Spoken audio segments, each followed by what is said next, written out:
what is between those children and their parents is not only the matter of raising. One of the major issues in the African Muslim community is the youth falling into the Wahabi movement, or being indoctrinated into the fake Salafi movement. So be very careful. The Wahabi movement comes from a man by the name of Muhammad ibn Abdul Wahhab, where he believed that during his time, many people, many Muslims to be more exact and precise, many Muslims, in fact perhaps most of the Muslims of that time, did not understand Tawheed. And because of their misunderstanding of Tawheed to him, these Muslims have now started committing shirk.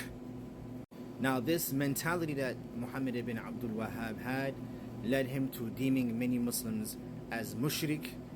Hence you see today many of our brothers and sisters are calling other Muslims mushrik, which does not make sense.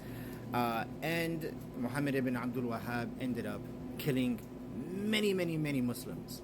And the spiritual descendants that he has are indoctrinating our children today.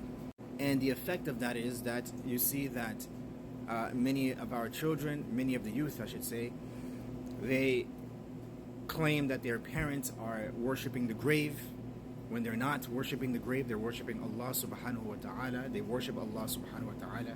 They don't worship the grave.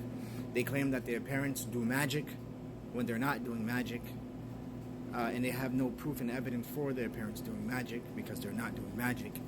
And this leads to the division of families.